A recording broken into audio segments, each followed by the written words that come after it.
E aí, tudo bem? Beleza? Felipe aqui para mais um vídeo. E olha, desde que eu comecei a estudar sobre automações, sobre IA, sobre software em geral, sempre me chamou muita atenção estudar sobre arquitetura, né? Como que a gente arquiteta uma solução.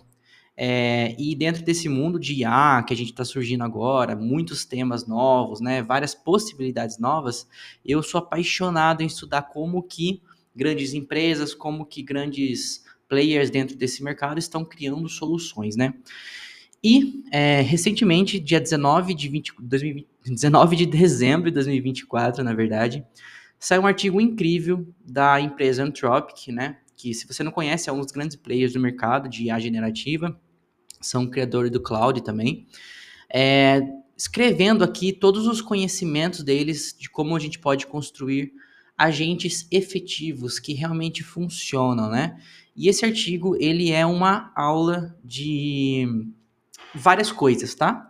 De como que você deve pensar como desenvolvedor para criar soluções, partindo sempre do mais simples, mais controlável, até chegar no mais complexo, mas principalmente vários tipos de arquitetura que você pode implementar para criar suas soluções para os seus clientes aí, ou para o seu próprio produto, beleza?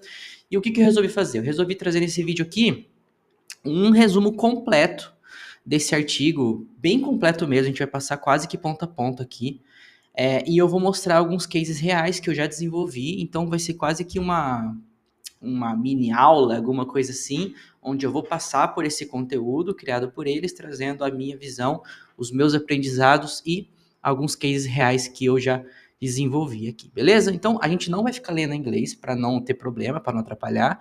Eu já fiz o trabalho de traduzir tudo para português, então vamos olhar aqui, vamos dar um zoom, né? Como é que a gente pode construir agentes efetivos utilizando Anthropic, né? Então, vamos lá, vamos começar, tá? Então, a gente fala que ao longo dos últimos anos, eles estão trabalhando com dezenas de equipes construindo agentes de Large Language Model, né? Estamos falando aqui de agentes de IA generativa, perfeito? E, consistentemente, as implementações mais bem-sucedidas não utilizavam frameworks complexos ou bibliotecas especializadas.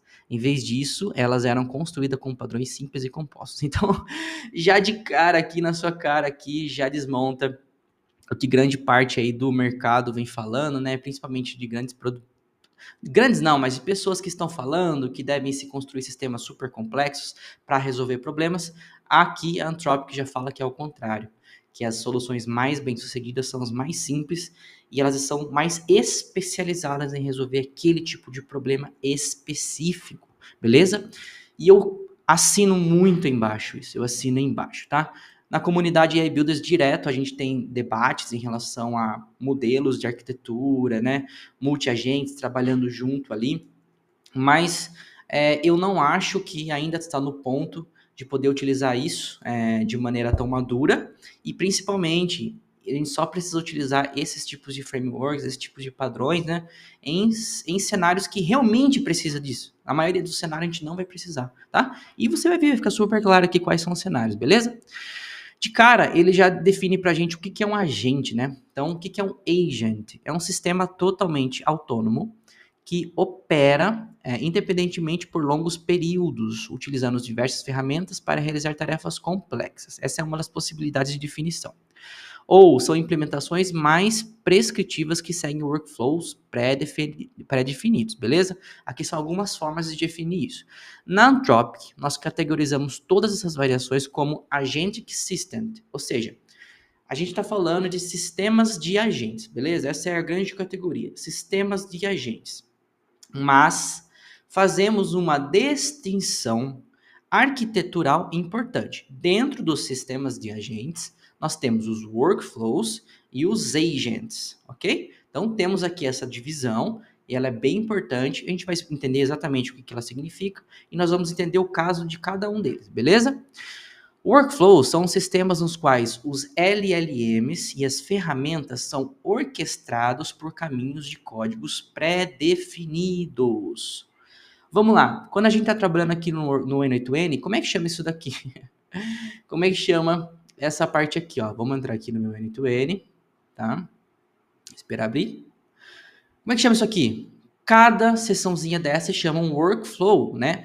Dentro de um workflow, são passos que a sua automação vai percorrer e são passos pré-definidos, beleza? Isso aqui é um workflow. Dentro do sistema de agente de IA é o mesmo conceito, um workflow onde a gente tem passos pré-definidos, beleza? Os agents, por outro lado, são sistemas nos quais os LLMs direcionam dinamicamente os seus próprios processos e o uso de ferramentas, mantendo o controle sobre como realizam as tarefas. Então, nesse caso, no agents, ele tem o poder de definir o caminho. O caminho não é pré-definido. É um próprio agente que define a rota que deve ser percorrida para resolver aquele problema, beleza?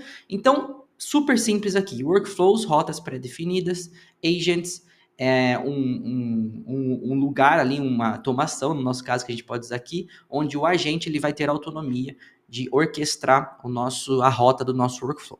Beleza? Espero que tenha ficado claro. Daí que é super importante quando e quando não usar os agentes, porque a gente às vezes pensa que a gente deve usar agente para tudo, mas não é assim, tá? Vamos ver o que a Anthropic fala. Ao criar aplicações com LLM, recomendamos buscar a solução mais simples possível, aumentando a complexidade apenas quando necessário. Isso pode significar não construir sistemas agênticos de forma alguma, ou seja, a gente nem chegaria na construção de um sistema de agênticos, entendeu? Um sistema de agente que frequentemente trocam latência e custo por melhor desempenho de tarefa.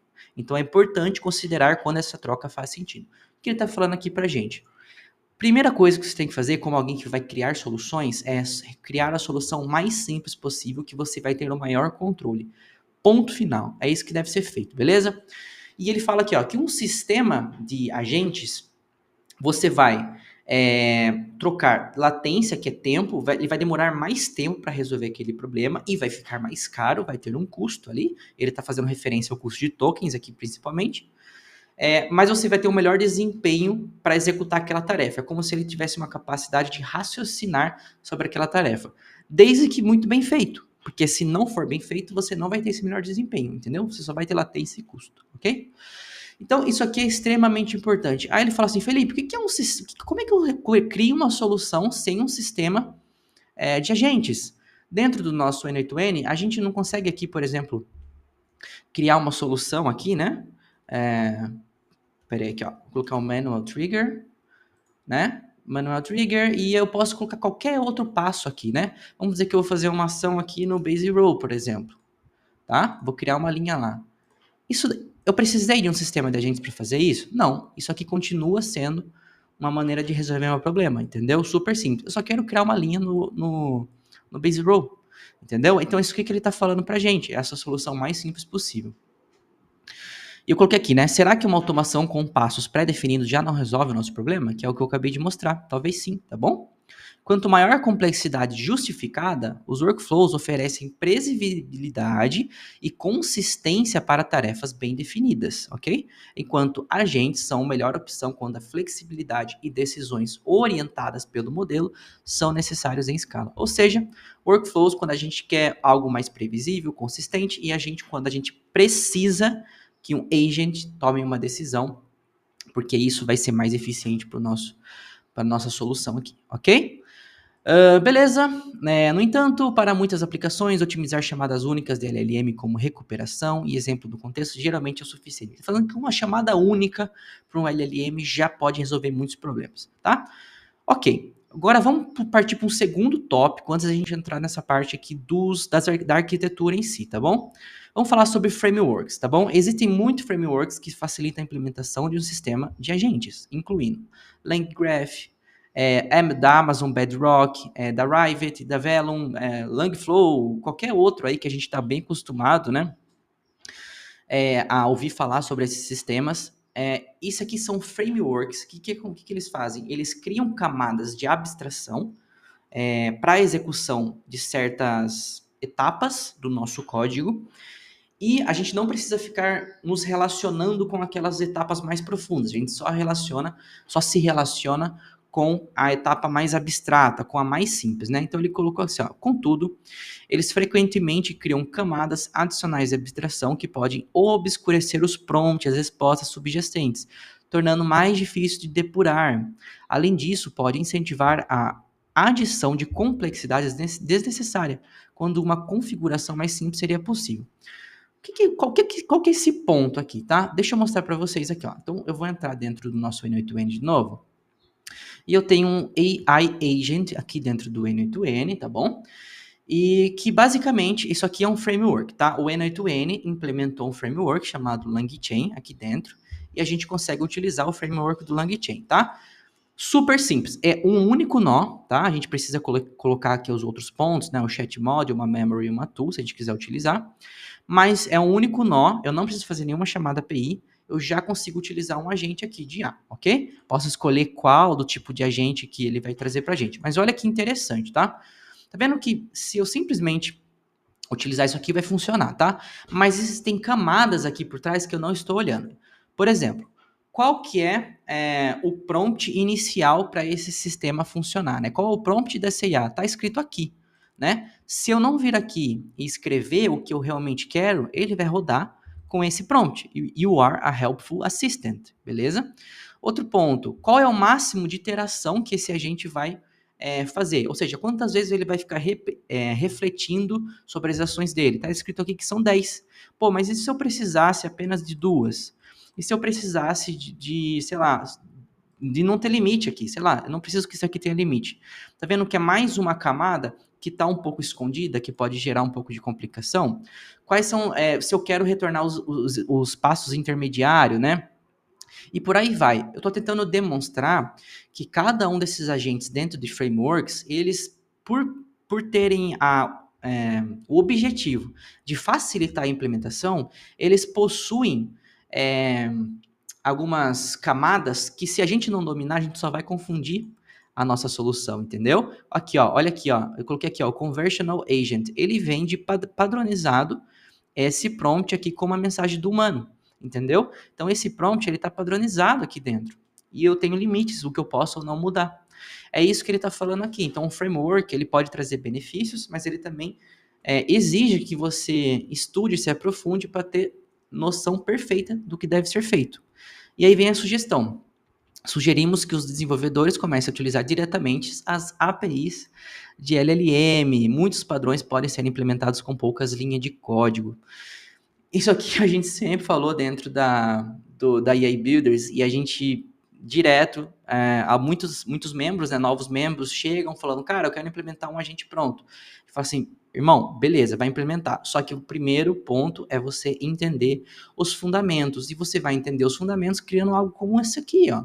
Isso aqui é um agente de IA, né, que eu vou mostrar mais profundamente o que ele consegue fazer, mas aqui nós estamos lidando diretamente com a API da OpenAI.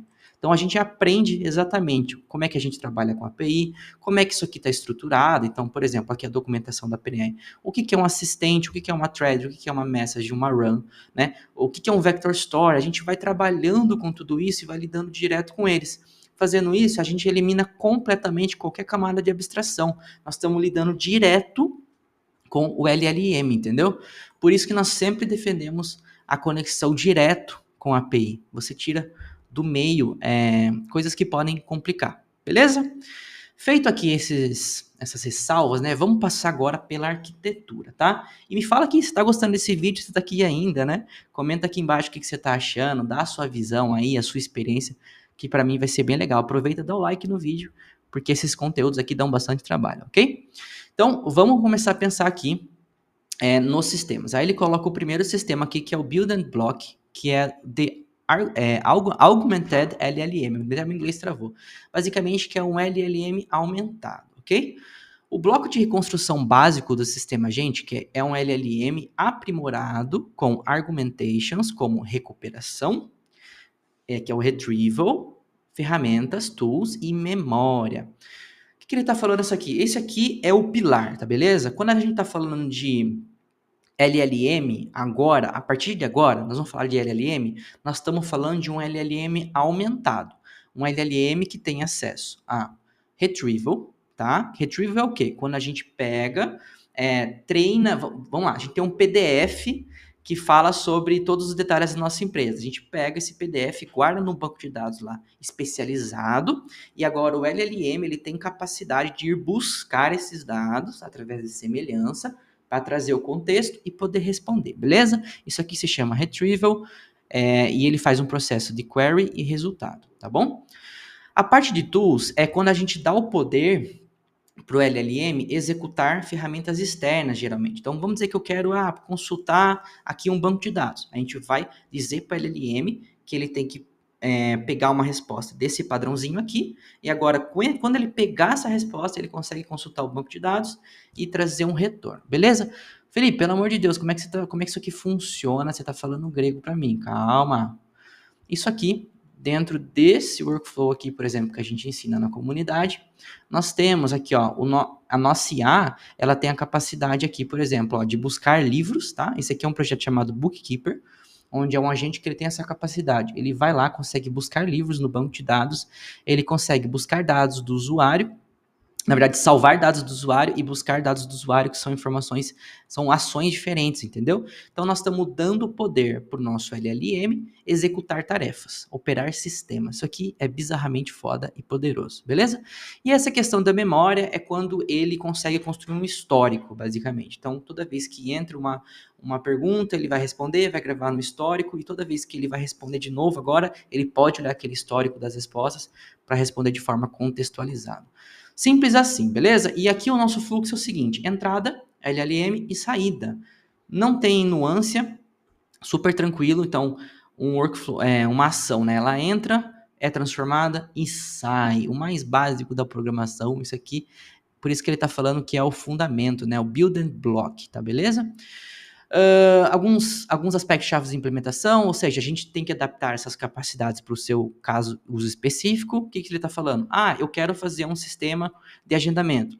Eu quero fazer um sistema de tirar dúvidas aqui da minha pizzaria, sei lá. Eu quero fazer um sistema que faz vendas. Então, adapta para cada uso específico. E garantir que elas ofereça uma interface simples e bem documentada para o seu LLM. Basicamente é o seguinte: documente a sua automação, a sua solução, que isso vai ser bem importante. Inclusive, passar isso muito bem claro para a LLM. Dizer exatamente o que tem no Retrieval, o que tem na Tools, o que tem na memória, tá? Ok. Então, explicamos o básico. A partir de agora, quando a gente falar sobre a LLM, nós estamos falando sobre a LLM aumentada. Fechou? Vamos falar, então, sobre a nossa primeira arquitetura, que é Prompt Chaining, que é encadeamento de prompts. O encadeamento de prompts decompõe uma tarefa em uma sequência de etapas, onde cada chamada de LLM processa a saída da etapa anterior. Você pode adicionar verificações programáticas, como gates, portões, em qualquer etapas intermediárias para garantir que o processo permaneça no caminho.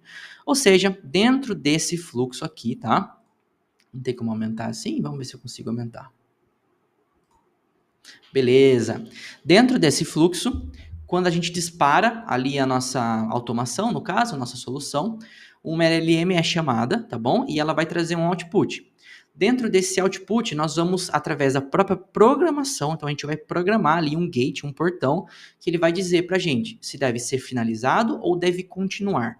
Se continuar, ele vai aqui, nesse caso específico, para uma LLM2, depois para uma LLM3, mas você pode fazer o que você quiser aqui dentro, tá bom? Inclusive colocar mais gates, né? Colocar mais etapas de avaliação aqui nas etapas intermediárias. Felipe, você já fez isso? Eu já fiz isso. Eu vou mostrar um modelo aqui chamado enriquecimento de dados, que eu tenho um vídeo aqui no YouTube sobre isso, dá uma pesquisadinha. E aqui dentro do enriquecimento de dados, eu vou usar essa solução para mostrar duas arquiteturas, tá? Eu tenho essa chamadinha na API da OpenAI, onde eu consigo estruturar minha resposta em um JSON, tá? Então, por exemplo, eu recebo uma resposta assim, a qualificação de um lead aqui, ó.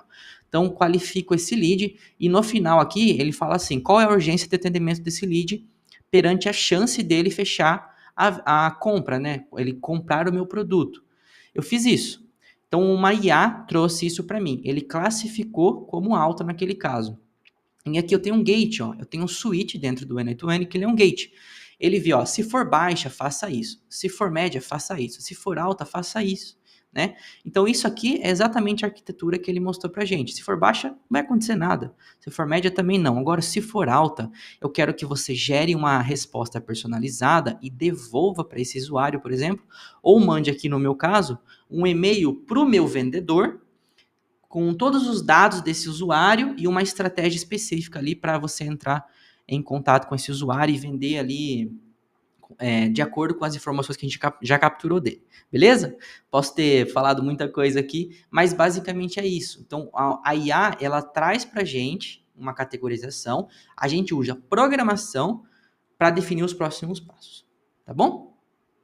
Então, esse aqui é o nosso, vamos lá lembrar o nome, encadeamento de prompts, é um tipo de arquitetura.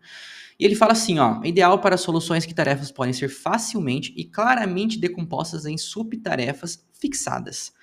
Então, as subtarefas já estão prontas, né? Eu já sei que ele tem que enviar um e-mail, por exemplo. A única coisa que eu preciso saber é se ele é um lead com potencial baixo ou alto, ok? Fechou, vamos partir para o próximo, tá? Workflow Routing, que é roteamento. Então, ou seja, o roteamento ele classifica uma entrada e a direciona para uma tarefa de acompanhamento especializada. Esse workflow permite a separação de responsabilidade e a criação de prompts mais especializados. Sem esse workflow, otimizar para um tipo de entrada pode prejudicar o desempenho em outras saídas. Eu vou até destacar isso aqui, porque isso aqui é importante. Isso aqui é o motivo de você usar esse workflow. Ou seja, se você não utilizar esse workflow, otimizar para um tipo de entrada pode prejudicar o desempenho em outras entradas. Esse é o motivo. Se isso estiver acontecendo, você deve aplicar essa arquitetura.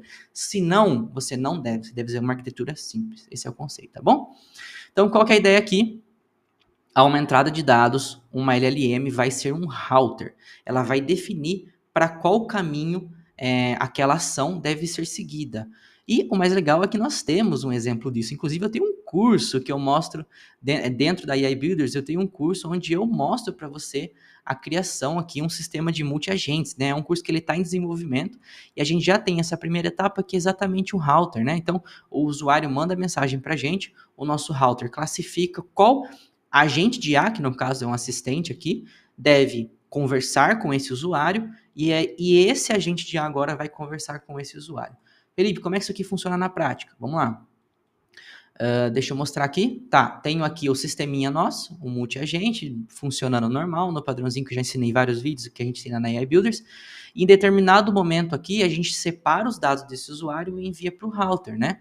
E o router recebe os dados de entrada com uma mensagem do usuário.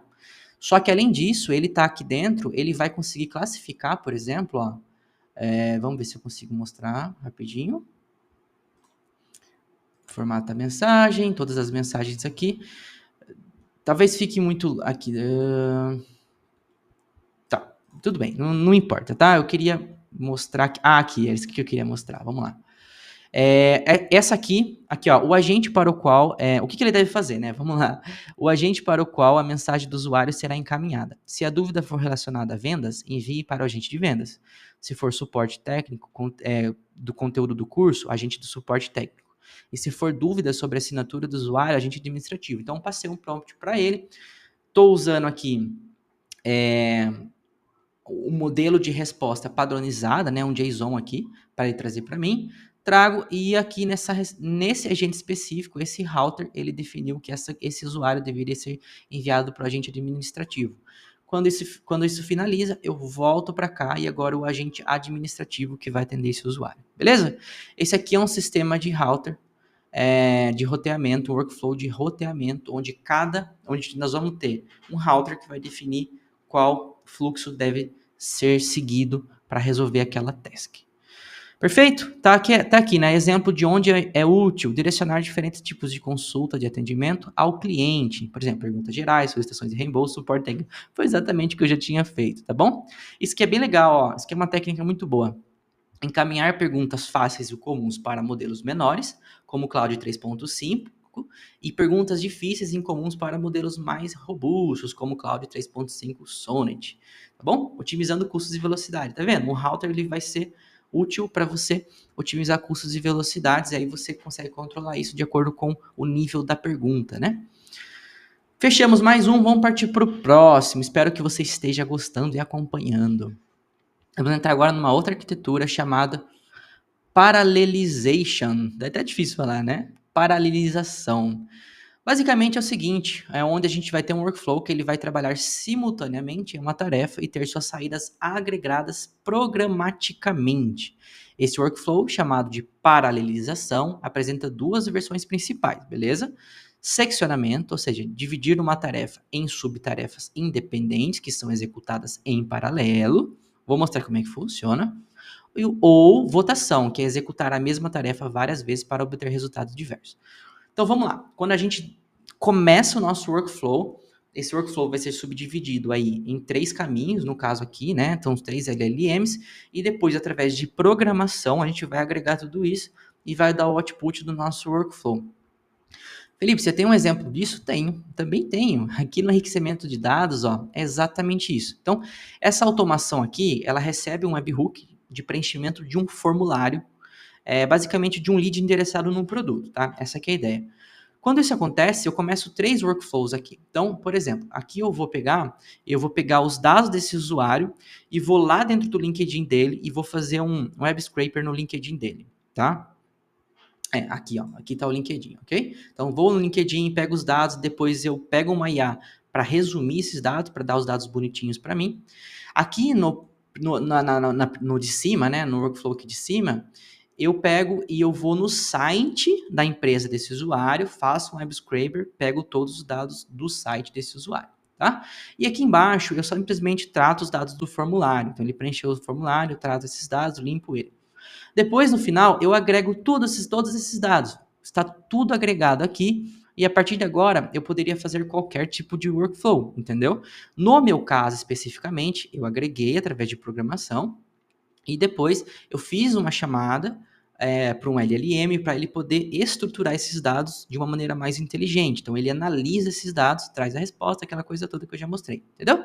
Então, basicamente, isso aqui é um tipo de paralelização, só que no caso aqui que ele está para a gente, terminaria no agregador.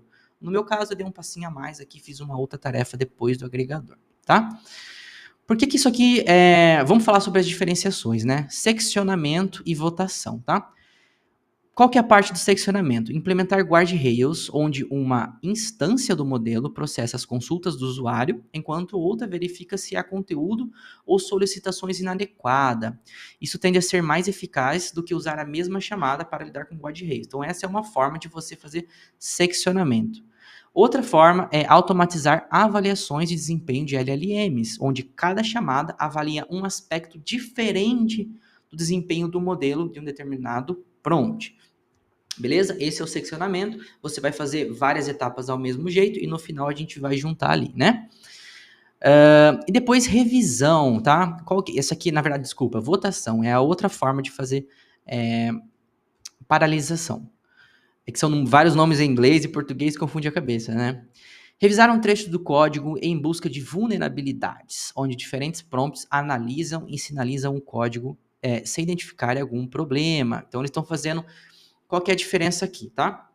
A diferença aqui é que a mesma ação vai passar por 3 etapas diferentes e vai finalizar. A da votação é diferente. A gente vai passar por etapas diferentes, mas elas vão voltar, elas vão se autoalimentar, entendeu? Por exemplo, aqui, avaliar se um conteúdo é inadequado com múltiplos prompts, analisando diferentes aspectos ou aplicando diferentes limiares de votação para equilibrar falsos positivos e negativos. Ok? Beleza. Depois a gente pode entrar mais aprofundadamente aqui em cada uma dessas diferenças, mas vamos partir para o próximo para o vídeo também não ficar tão longo, né? Qual que é o próximo? Workflow Orchestrator Workers, ou orquestrador de trabalhadores, né? Basicamente, quando uma LLM, tá, central, ela decompõe dinamicamente as tarefas, delegando para as LLMs trabalhadoras e sintetiza os resultados obtidos. Então, entrou um input, uma LLM vai definir quais são as subtarefas que devem ser executadas nesse input e ela vai indicar para cada um dos LLMs. No final, a gente vai sintetizar tudo isso e trazer o nosso output. Deixa eu ler aqui para você entender a diferença do restante. Esse workflow é ideal para tarefas complexas, onde não é possível prever subtarefas necessárias. Em tarefas de programação, por exemplo, o número de arquivos que precisam ser alterados e a natureza dessas alterações provavelmente depende de tarefas específicas.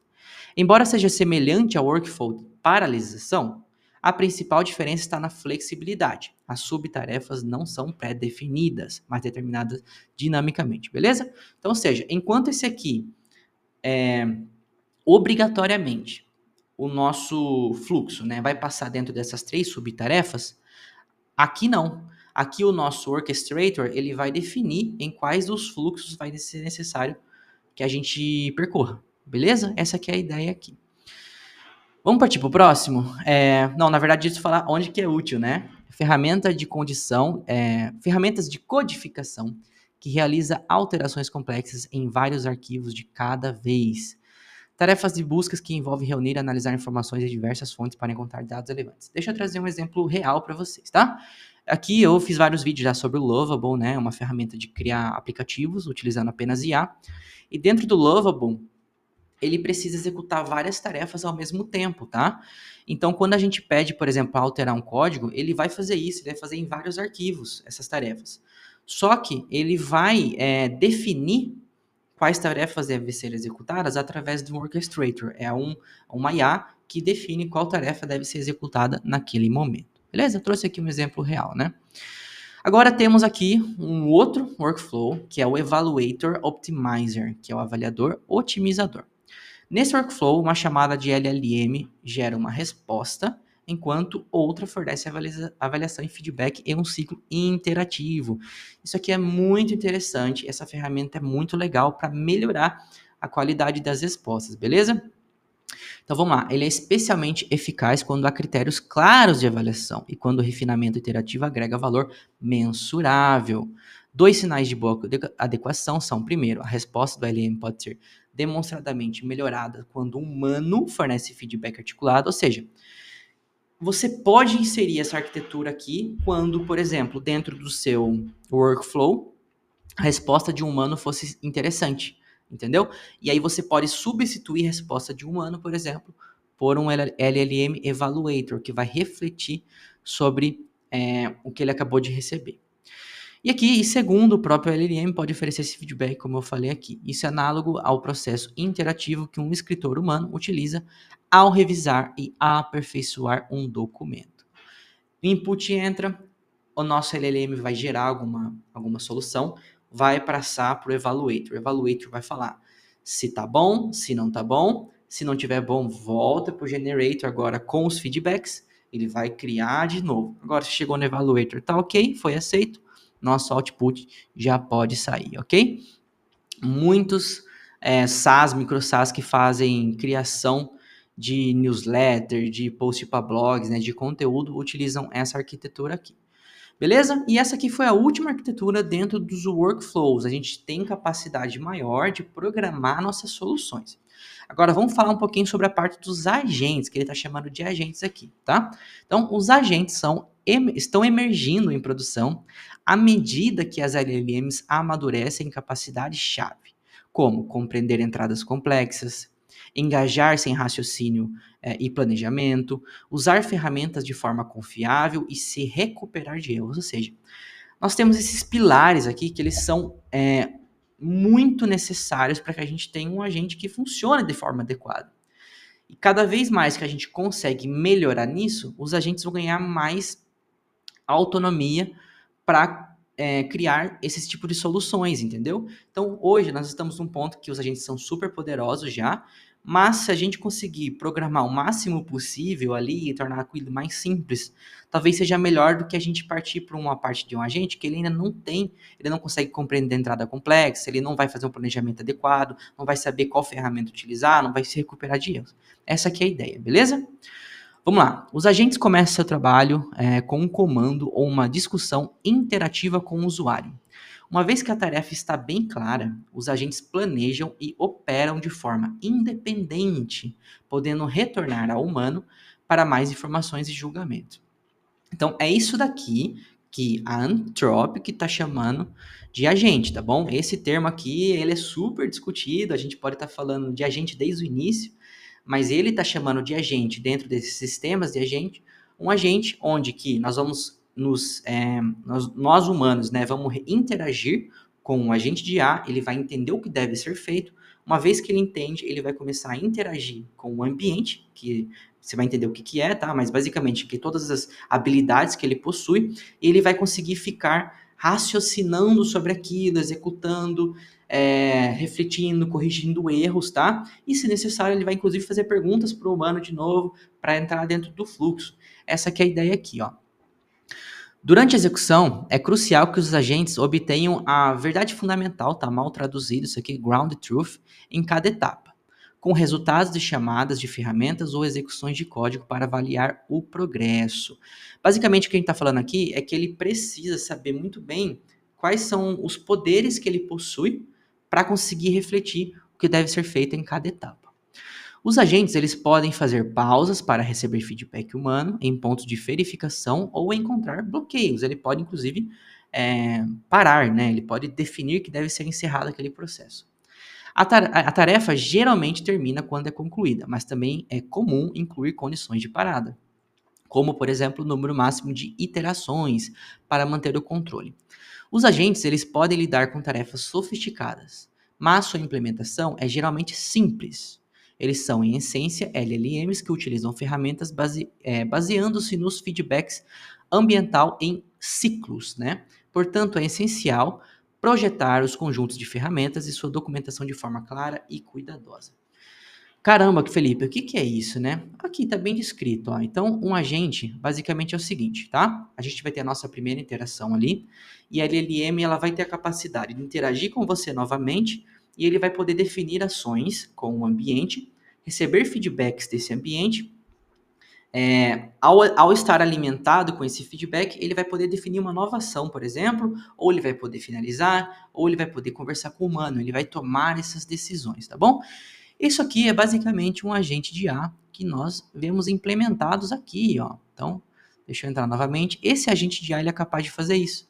Então, quando a gente está falando de iteração aqui embaixo, nós estamos falando isso. Então, ele vai executar um ciclo, ele vai refletir sobre aquele ciclo, depois ele vai executar um segundo ciclo, vai definir se tem um output, se ele deve pedir uma pergunta para o humano, né? Essa parte não dá para fazer tão certinho aqui, mas funcionaria dessa forma. Mas basicamente esse é o conceito de um agente.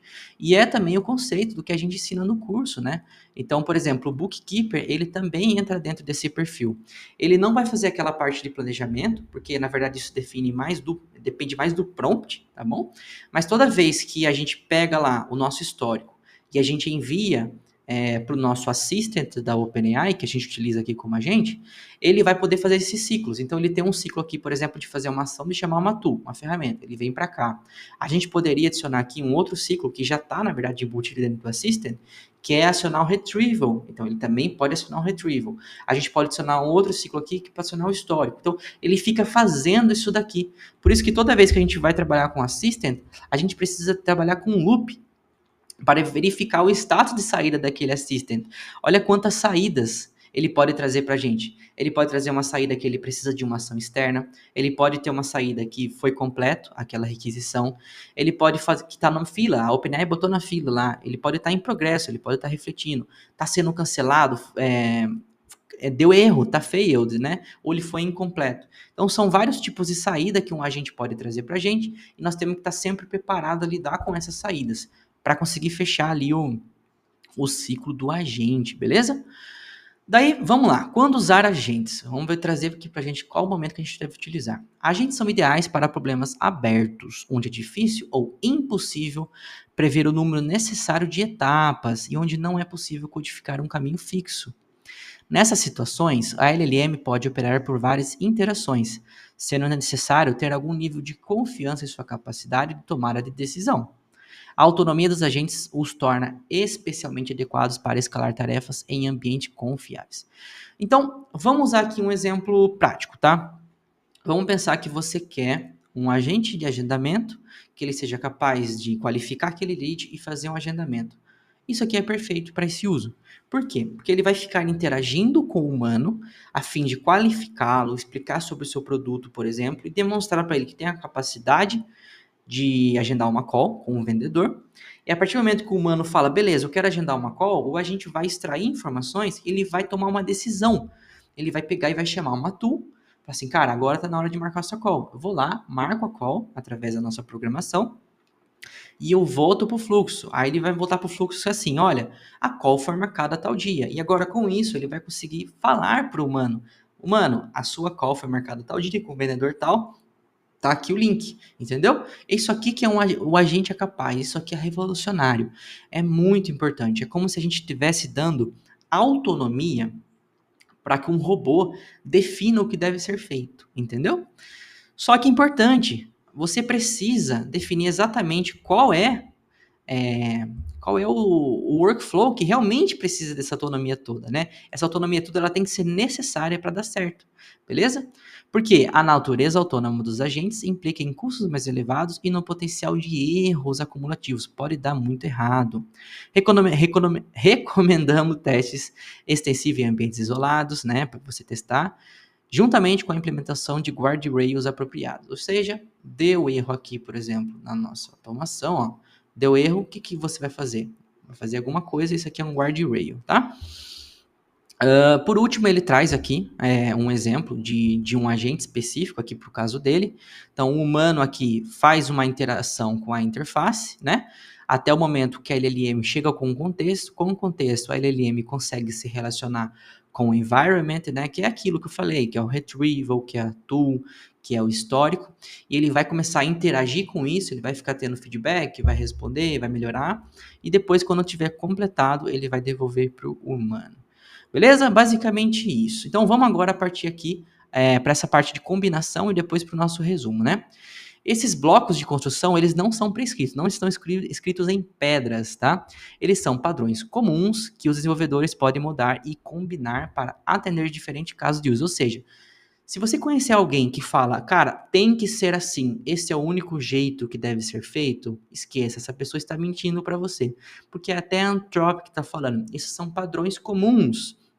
Utilize a sua imaginação, faça teste, faça sistemas híbridos que utilizam aqui diferentes arquiteturas. O momento é esse, vamos utilizar o que melhor vai resolver o seu problema, beleza? Portanto, você deve considerar adicionar complexidade apenas quando isso realmente for melhorar resultados. Esse é um outro ponto extremamente importante. E aqui, por último, um resumo que ele traz pra gente, mas eu vou trazer o meu próprio aqui, né? Importantíssimo, tá? Vamos lá. Mantenha a simplicidade desde o dia zero. Mantenha a sua simplicidade porque é extremamente importante.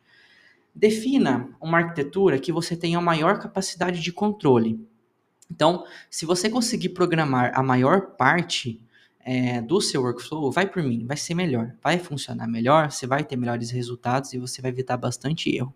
E, quando for construir agentes, construa agentes de forma adequada e aprofundada para resolver aquele problema, tá bom? Então, o agente ele tem muitas capacidades, ele vai ter essa autonomia, mas quanto mais descrição, quanto mais especialização você der para esse agente, melhor vai ser o resultado que ele vai trazer para nós, beleza? E é isso, esse é o resumo. É um assunto extremamente interessante. Eu vou deixar o link aqui do artigo completo aqui embaixo, vai lá e lê. Mas eu fiz um resumo gigantesco aqui, tá dando 43 minutos de vídeo sem cortes. Espero muito que você tenha gostado. Esse tema especificamente de arquitetura é um tema que me interessa, porque é assim que a gente ganha autonomia para construir qualquer tipo de solução e você nunca vai ficar com medo quando você tiver um cliente aí com uma solução difícil, alguma coisa assim para você resolver, tá bom? Com isso daqui, se você entender isso daqui, você esquece qualquer tipo de ferramenta. As ferramentas não importam mais. O que vai importar é a sua capacidade de compreender como você soluciona um problema e aí depois pegar a parte técnica para implementar isso, tá bom? Mas a capacidade é extremamente importante, isso vai diferenciar demais você do mercado. Beleza? Muito obrigado por ter chegado até aqui. Se inscreve no canal, dá um like nesse vídeo porque dá bastante trabalho, né? Deixa o seu comentário aqui embaixo, dando sugestões para os próximos vídeos, dando feedback desse vídeo aqui. E muito obrigado, viu? Até a próxima. Valeu!